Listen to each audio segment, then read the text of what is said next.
Hello, everyone. I want to talk today about middle adulthood, and I'm going to talk a little bit about social and emotional development. And this is chapter 16, the last chapter that we're going to go over in class. So I just want to go over some of the topics that you're going to be reading about. Now, um, I want to talk a little bit about Erikson's. Now, we've talked about Erikson since almost the beginning of the semester. Trust versus mistrust, autonomy versus shame and doubt, etc. In middle adulthood, you're entering generativity versus stagnation. Here, you develop this desire, this drive to give back to the generations that are coming after you. That is, you want to teach the generation that is coming after you. You want to let them know the things that you know. Now, if you have kids, if you have grandkids, great. You have some people that you can, teach to play catch or teach how to fix a car or how to do the bills or how to do your makeup or et cetera, et cetera.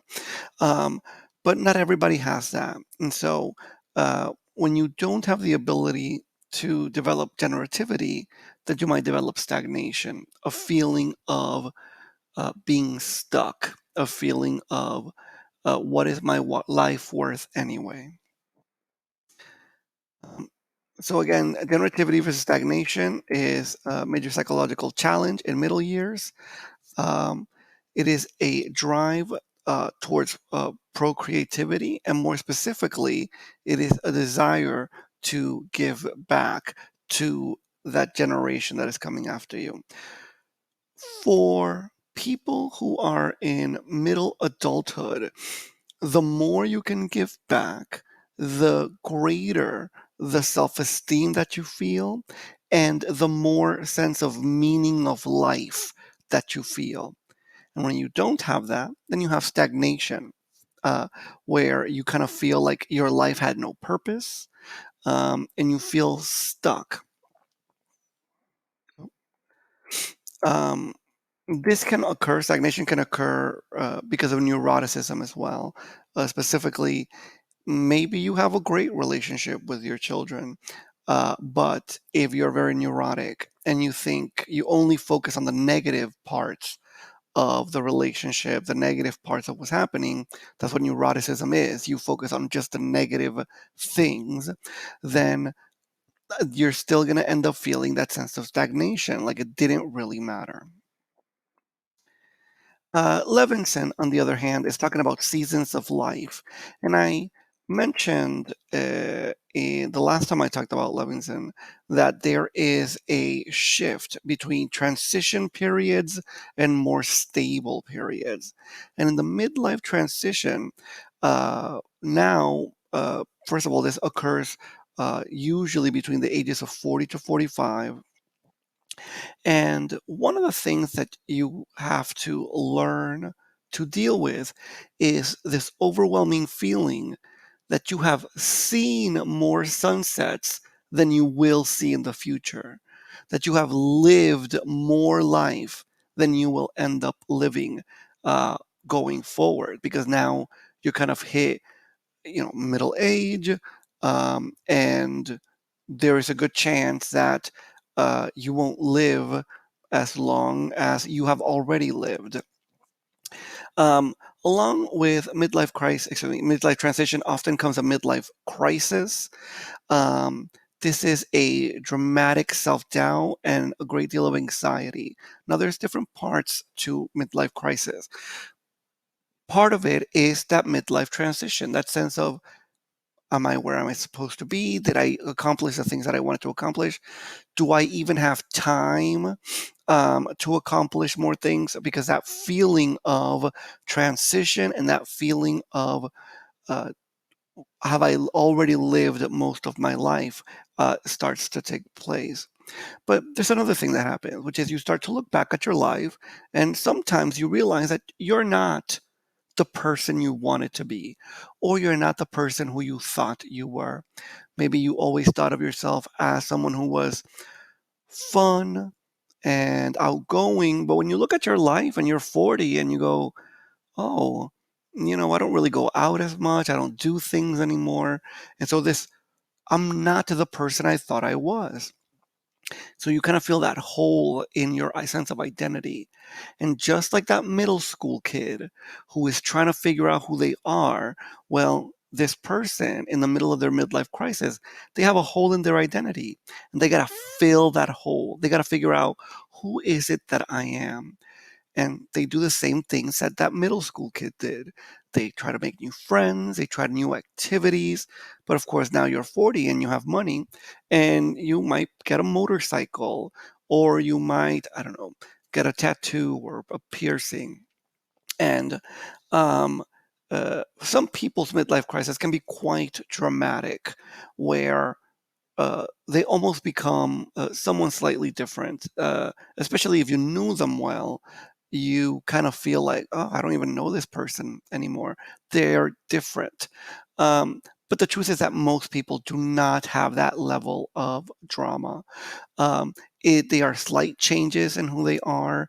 Maybe they drink a little more, or they become a little more religious, or they go out a little more often, or they, take more time to do that hobby that they like to do.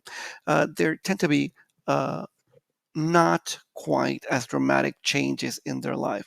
Uh, and yet, most people do go through this midlife transition and at least a slight midlife crisis. Um, Now, entering midlife, which begins at around 40, part of that is the fact that you're getting older, and for women, it probably means that they're not going to be able to get pregnant as easily. So, right around 35, which is still part of early adulthood, women who are pregnant get advised to get chromosomal abnormalities, or to check for chromosomal abnormalities in the fetus, because it does increase chromosomal abnormalities, and other birth defects can increase about uh, twice as much. Now, that sounds a lot worse than what it is. It's like the difference between 1% to 2% of births. So, yeah, it increases by near 100%, but it's still not as dramatic as some people make it out to be. Um, Middle-aged adults are also usually more financially secure, usually more geographically settled. That is, they're probably not moving around a whole lot, and usually vocationally settled, which means uh, they've they found a job, and that job isn't just any job; it's a career that they have. And if in your 40s you change jobs, the chances are that you're going to change to another job that is very similar to the job that you have, you know, at 40. So you were a secretary and you go to a different company, but you're still a secretary. You, were a nurse in one hospital and you moved to a different hospital. Now you're a nurse there. You work construction in one company, you went to work construction in another one. Where in early adulthood, there's still ability to change quite a bit. Um, by the time you enter your midlife, that's very rare to make drastic changes like that. Sure, it happens, but when it does, it comes with a lot of stress, um, and most people do not take that on. Um, Also, by middle age, you probably have built systems of social support, and will be involved usually in some form of an enduring relationship or romantic relationship. Um, okay. The Life approach focuses on particular challenges and changes that adults face in middle adulthood. What are some of these challenges and changes? The death of a spouse, a child, a parent or a sibling. All of these, by the way, are often triggers for a midlife crisis. Changes in health is another life event that usually defines some aspect of middle adulthood. The need to care for a parent. So once you're in middle adulthood, one of the things that starts to happen is that sometimes your much older parent needs caregiving, and now that responsibility may fall to you. Now, financial difficulties happen less often than they do in early adulthood, but absolutely that would be a life event. Concerns about appearance, weight, or aging obviously are going to be parts of a life event in middle adulthood because there are drastic changes that are happening, as we talked about in the last chapter. Muscle levels go down, fat goes up, hair grays, you might lose hair. And so all of a sudden, there are drastic changes that are occurring, not all at once, but over these 3 decades of middle adulthood, your 40s, your 50s, and into your 60s, there's going to be a drastic change that's going to happen. And that is part of the life events that you will have to deal with. Uh, Again, some other life events: moving, changing employment, relationships, a divorce or a separation. Another life event that is often important in middle adulthood, especially the latter part of middle adulthood, is empty nest syndrome, where usually the last child will leave the nest, quote unquote, the nest, and go off to college or get married or etc. And a lot of parents describe the emptiness of the house, the emptiness of the child's room as being lonely or as having a feeling of loss of purpose, uh, and that can be a little bit difficult. It's more difficult for mom than for dads. Moms seem to get hit by emptiness syndrome a little bit harder than dad. Now, if you have supportive social networks, friends that you hang out with, positive attitude, a sense of control, all of those will help to mitigate the feelings of stress that come with that emptiness syndrome. Um, a little bit about stability and change in middle adulthood. One of the things that I want to hit on here are the big five personality traits. One of the questions that occurs is, if people go through this midlife crisis, does your personality change drastically in the middle of your middle age? And the answer to that is really no. And one of the ways that we can look at that is by looking at the big five personality traits: extroversion, agreeableness, conscientiousness, neuroticism, openness to experiences. And what we find is that really personalities tend to mature. Um, they're not necessarily shaped by environmental conditions or by the age that you are. Um, and so uh, there they are again. This is Costa and McCrae's, what we often call the big five personality traits.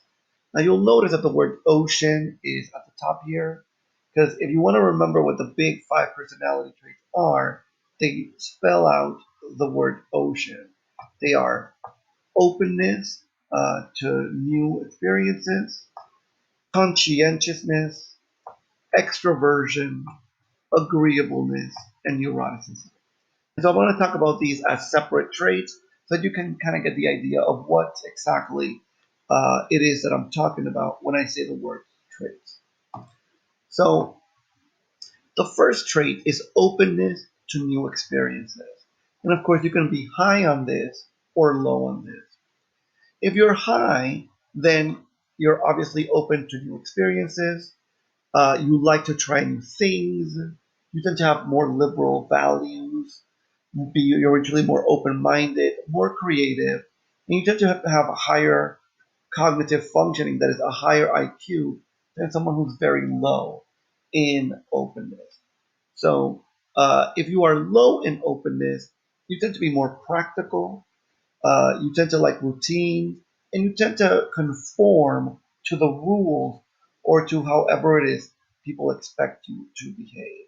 So some examples: someone who's high in openness might think, I never thought about doing it that way.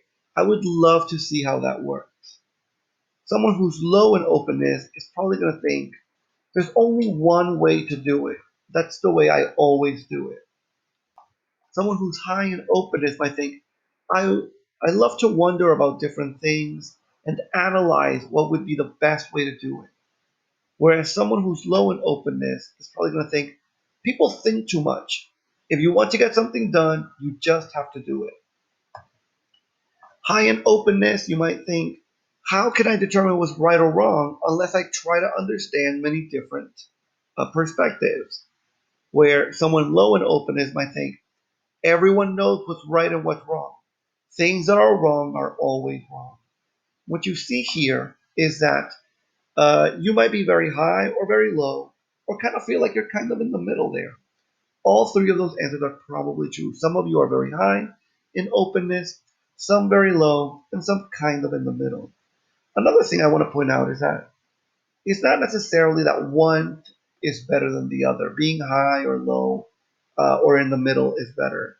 This is just your personality, and so your personality is going to be different from mine and from your parents or from your friends. It's just different. Conscientiousness is your desire to act right or to fit into society, to make sure that you fit in and make people feel at ease around you. If you're high in conscientiousness, you care about what other people think, how society judges you. You care about what's right or wrong according to society. People who are high in conscientiousness tend to have better grade point average, better friendships, usually are more religious, and have more forgiving attitude. If you are low in conscientiousness, you might have criminal behavior. You have to have very, very low conscientiousness. That is, you don't care about society at all. You might be more likely to abuse substances. You might be a bit more disorganized, careless, or impulsive. Here are some examples. Someone who's high in conscientiousness might think, I care about how other people see me, and so I take time to look good so I don't make other people feel ill at ease. Someone who's low in conscientiousness might think, I don't care how other people see me, I dress for comfort or I dress for myself. People who are high in conscientiousness might think, I'm on time and prepared because I care about how other people see me. Whereas people who are low in conscientiousness might think, I'm often late and unprepared because I rarely think about how other people might feel. People who are high in conscientiousness might say, I'm disciplined with my emotions and behaviors. I don't put other people through my problems. Whereas someone who's low in conscientiousness might think, I'm spontaneous and hedonistic. I do what I want to do because it feels right. Again, you might be low or high or somewhere in the middle there. And this is we're just all different. These are just the traits that we happen to have or we happen to be high or low. Um, Extroversion uh, is how much you enjoy or how much energy you get from being around other people. Some people are high in extroversion. They like to be around other people. They enjoy social situations. They like social interaction. Obviously, they're more sociable. People who are extroverted tend to experience gratitude and meaning of life at higher levels. They seem to enjoy life. Uh, and they also tend to be more forgiving. Whereas people who are low in extroversion avoid socializing. They tend to be lower energy, more somber, more reserved. Some examples. Extroverted people might think, when I'm bored or tired, being around other people makes me happy and excited. Whereas introverted people or people who are low in extroversion might say, when I'm bored or tired, I need to be alone so I can recharge. Extroverted people might say, being alone makes me feel sort of depressed. Whereas people who are extroverted say, being around too many people for too long drives me crazy. Extroverted people might think, I love life. I want to enjoy every minute of it. Sometimes you'll hear them say, I'll sleep when I'm dead. For people who are low in extroversion or introverted might think, I'm not very excited about anything. Certainly not parties or being around a lot of people. And again, some of you are high, some of you are low in extroversion, and some of you might think, I'm kind of in the middle here. Agreeableness is kind of how nice you are. Some people are just more agreeable. They try to be nice all the time. They try to be pleasant. They think about how other people feel. These people are more altruistic. They might do something for others, even if it ends up hurting them a little bit. They might have more religious faith. Uh, they tend to have more satisfying relationships. And they're also less likely to lie about themselves. People who are low in agreeableness are ruthless. They'll just tell you whatever they're thinking, whatever they're feeling. They'll just let you know. They're also more suspicious and uncooperative. If you've ever been in a group with someone who's low in agreeableness, they buck the system. They don't want to do what the group wants to do. Uh, they're not very cooperative. And these people are also more like to lie about themselves. So some examples here. An agreeable person might say, I think you're probably wrong, but I don't want to make a big deal out of this, so I'll just agree with you. Whereas someone who's low in agreeableness might think, you're wrong, and I'm going to tell you that you're wrong, obviously. People who are agreeable might think, I'll just go along with what everybody else wants to do. And people who are low in agreeableness might say, I'm not going to do that because I don't want to do it. People who are high in agreeableness might think, if I have a flaw, I admit it. I don't like to lie to other people. Where people who are low in agreeableness might think, of course I'm going to lie about it. I don't mind lying, and I don't care if people find out. Everyone lies about that stuff, they might say. And again, here you might be high or low or in the middle. Now, neuroticism is how anxious you get about any kind of situation. People who are neurotic tend to focus on the most negative aspects of life. And so they tend to be more stressed out. They ignore positive things, right? You're at a party, everyone's having a good time, there's good music, there's good food, you're having a good time. But these people don't notice that. They don't focus on the good things. They focus on the bad thing, whatever that bad thing might be. The lighting isn't just right, or the decoration looks weird. And they focus on that, and so they don't have a good time even though everybody else is having a great time, even though everything else is perfect, because they focus on just the negative stuff. These people always feel like they're being judged, they experience more negative feelings, they often suffer in silence, especially if you are neurotic and let's say very conscientious. Then you don't want to put other people through your problems. So you just deal with the negative things that are happening to you uh, on your own, and no one ever notices that. Because you're so stressed out, you're also more likely to die younger if you're neurotic.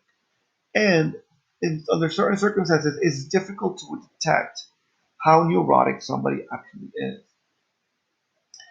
Now, people who are low in neuroticism tend to be calm, more secure, and more self satisfied. Here are some examples. People who are neurotic might think, this is awful. I can't believe people enjoy this. Whereas people who are not neurotic or low might think, I'm having a great time like I always do. People who are neurotic might think, I don't want to tell anyone that I'm having a bad time because I don't want them to judge me.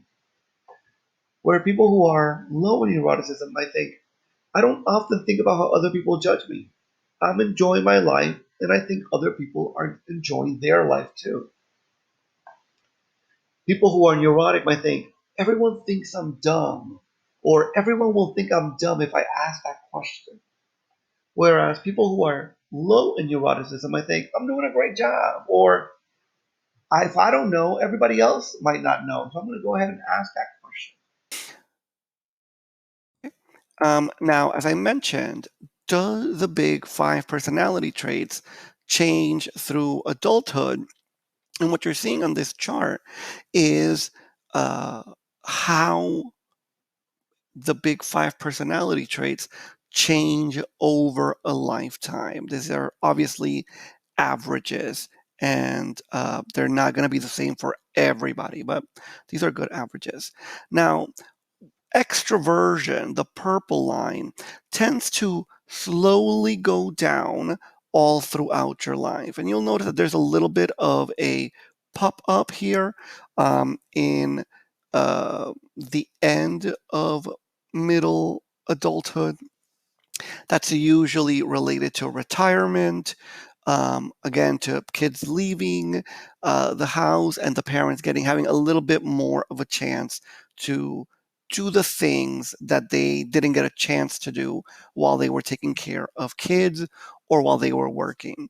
But for the most part, extroversion goes down as you get older. Um, Agreeableness is our green line. And what you find is that agreeableness tends to go up as you get older. Conscientiousness is the orange line. And you see here that conscientiousness is very low when you're a kid, when you're a teenager. You don't really care too much about what the world thinks or how the world sees you when you're 15, when you're 18. But sure enough, that continues to get higher and higher.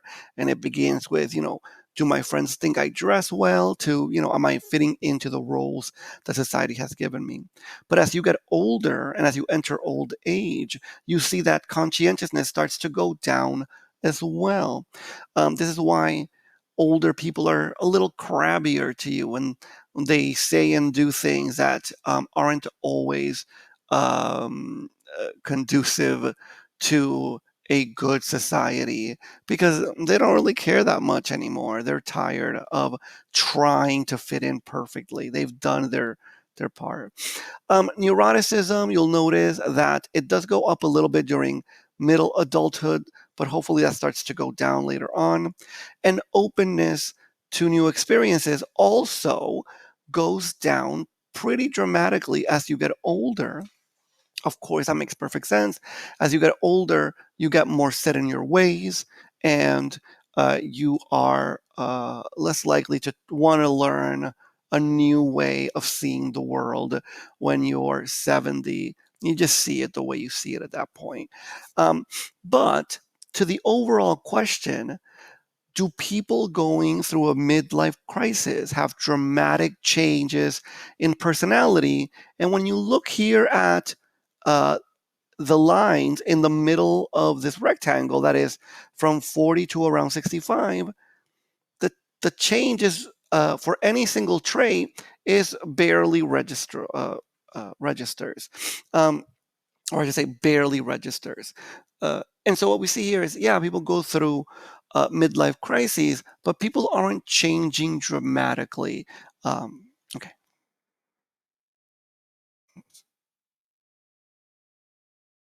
let's talk a little bit about relationships in middle adulthood. Now, obviously, one of the relationships that is going to change and evolve is the relationship that parents have with their children. Um, Parents get very stressed out when adolescents do not have self control and they need direction. Um, Children who are emotionally and financially dependent on their parents stay at home for longer intervals. The longer it takes for that child to become their own person, whether you're the parent and you're waiting for your child to leave, or you're the child and you have to eventually individualize and leave your home, all of that is going to cause stress. Balancing between staying in touch and interfering in your child's life when you are the middle-aged person, that also is going to create stress if the balance isn't good, or help out the relationship if the balance is good. If we're talking that you're the parent here, you are the middle-aged individual trying to find balance, the best way to find balance is when your children are young and in children or adolescents, making that taking out the time to respect them, to build loving bonding relationships with them. Those things will pay off later on, because if you have a very unstable relationship with your teenager, you're always arguing, it's quite dramatic, your child feels like you don't understand them, and that kind of relationship continues, well, eventually you're going to be the older in the parent, and you're going to want to have a relationship with your children, and uh, since you didn't have it early on, well, that relationship is going to be strained once you're in middle age and eventually old age. So it's important to have a good relationship and to foster good relationships with your children, and that starts early. Here's a point of order here. That doesn't always mean do whatever the child does, let the child sort of be free. No, it's having a good parent-child relationship with boundaries and rules and consequences, but also with love and kisses and hugs, etc. That kind of relationship tends to pay off in late adulthood and towards the end of middle adulthood. Now, in some societies, um, children move out of their parents' homes immediately after they turn 18, immediately after they become an adult. There was a time in the United States, and some people still have this sort of feeling that you're 18 now, goodbye, it's time for you to leave my house. You may have friends, or it may have happened to you, that as soon as you turned 18, your parents said, hey, go get a job and find a place to live, because you're a grown up now and you can't live here anymore. Uh, some societies are quite strict about that. It's part of growing up. It's not that the parent doesn't want you there, it's that your parents expect you to grow up and take on adult responsibilities, and they don't want to stifle you. But some societies are not like that at all. Some societies expect you to stay home until you get married.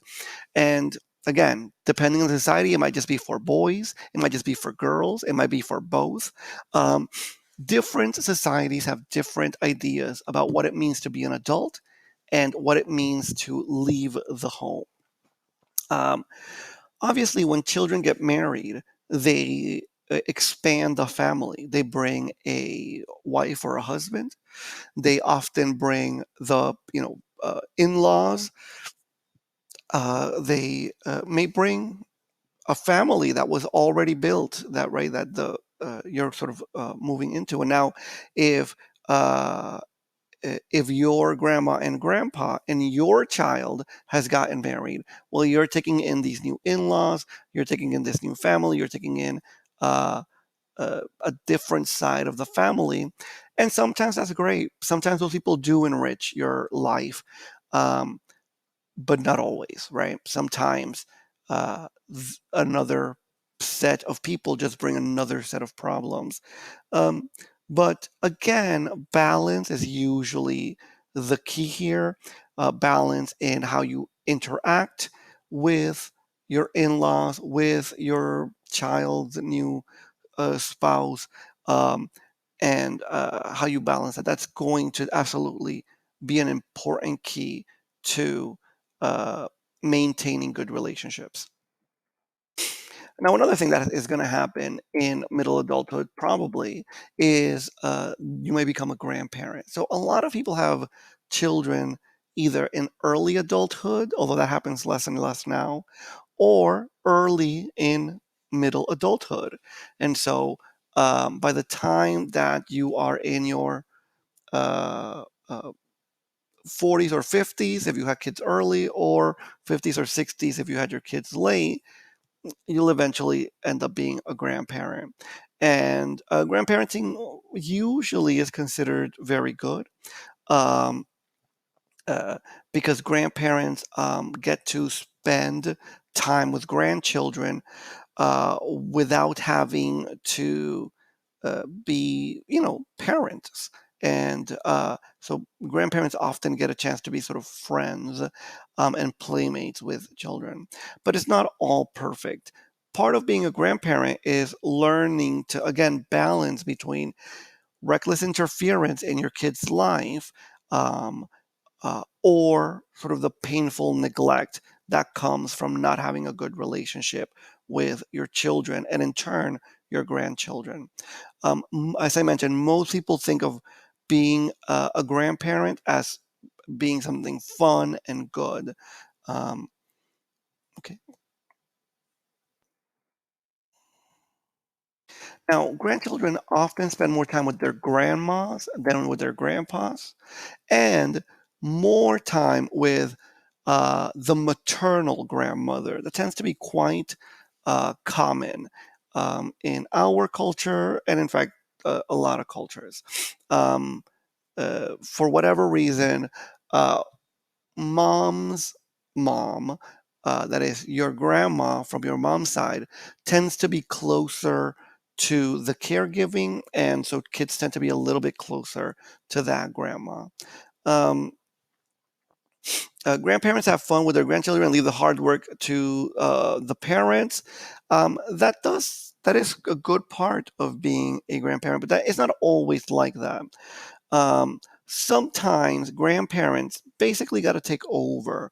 And so grandparents living with single parents uh, exert a great influence over their grandchildren. So if mom is a single mom and she's living with uh, grandma and grandpa, well, grandma and grandpa are going to be an important part of that child's life, and they're going to play an important role in that child's life.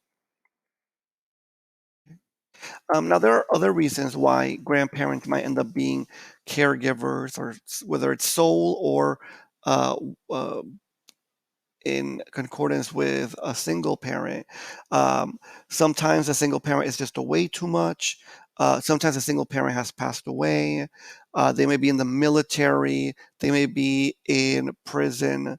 The parent may just leave it and not really be a part of their child's life. And that sounds sometimes insane, but that does happen a lot. People are not always ready to be parents. And sometimes grandma and grandpa take over. And now, they're in their 50s and 60s, sometimes older, and they have to raise this new child. That can be quite difficult for a grandparent. Most elderly parents live near one of their middle aged children or more.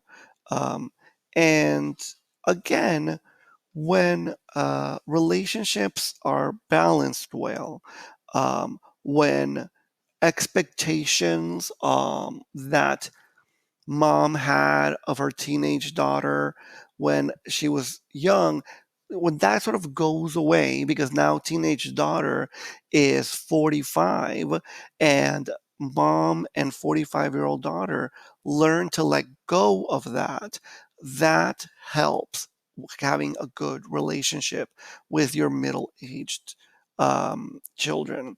If you happen to be the middle-aged child trying to deal with your parent, sometimes it does take a little bit of exerting your own independence and saying, "Oh, I'm a grown up. I expect you to respect me." That doesn't always help, and it doesn't always work because some parents are more bullheaded, stronger than others. But If you can get to that point, then that's definitely going to help your relationship.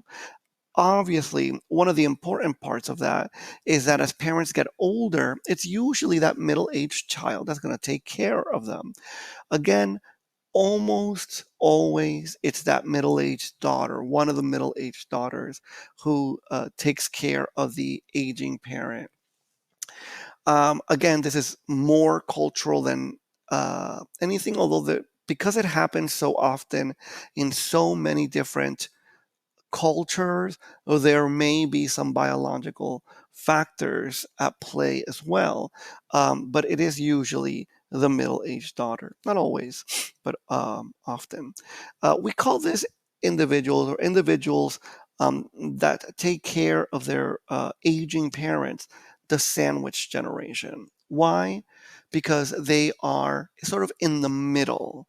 They're sort of the ham and cheese in the middle, and one bread is aging mom who you're taking care of, and the other bread usually is some kids that you have that you're taking care of. And so you're trying to balance between taking care of your kids because you happen to be mom or dad, and taking care of your aging parent. And again, that there's a lot of demands that being a caregiver places on a person. Being a caregiver to anyone is hard. And the older they are and the sicker they are, the more difficult it is. So when you have help, that is really, really good. And obviously, if you have financial help, that's also good. Your siblings tend to be the group of people that you stay in contact with for most of your life.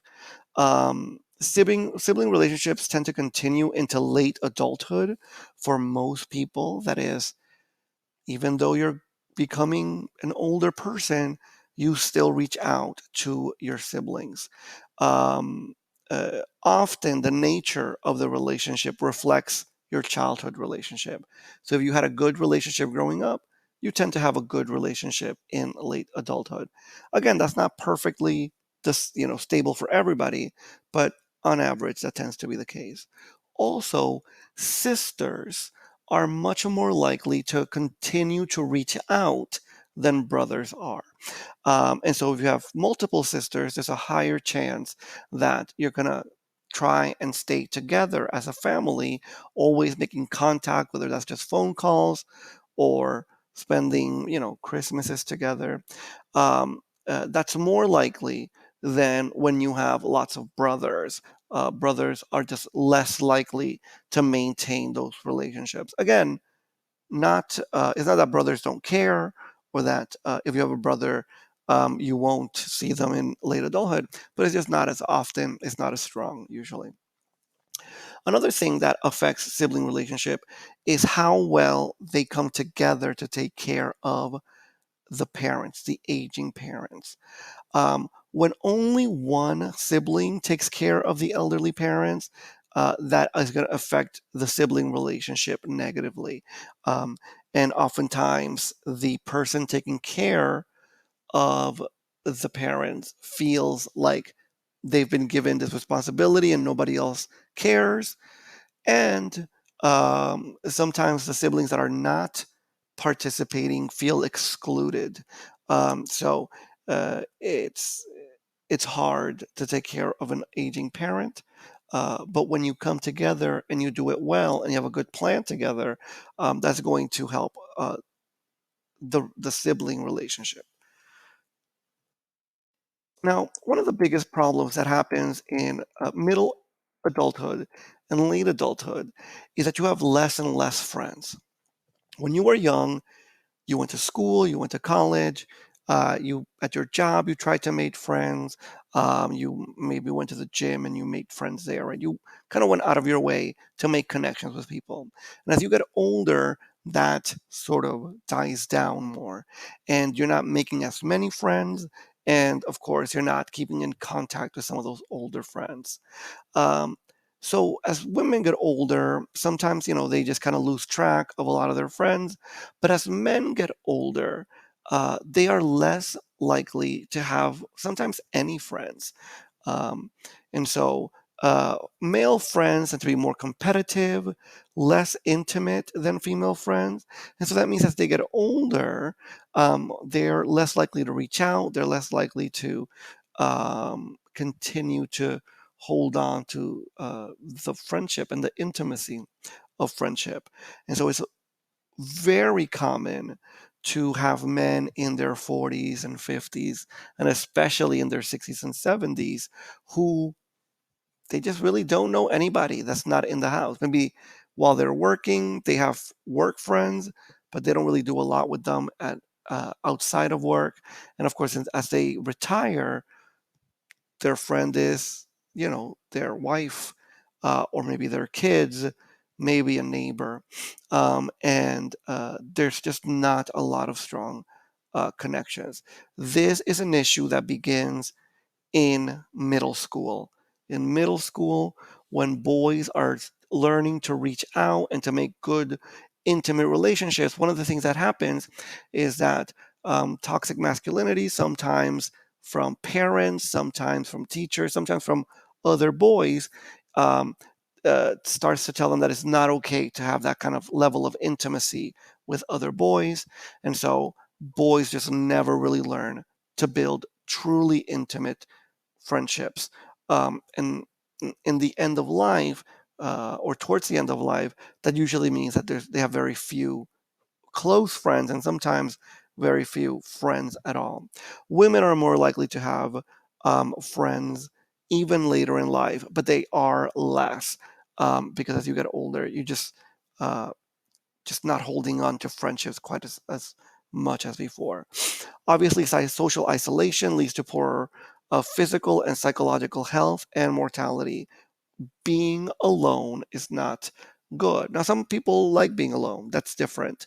What this means is being left alone when you're lonely, when you would like to reach out and you have no one to reach out to, that is going to increase physical issues, psychological health issues, and of course, it might increase the chances of death. Okay. All right, guys, this is chapter 16. This is the last video I'm going to make before the final. And please keep track of the announcements as I make more announcements about the final exam and your coursework. Have a great one, everybody.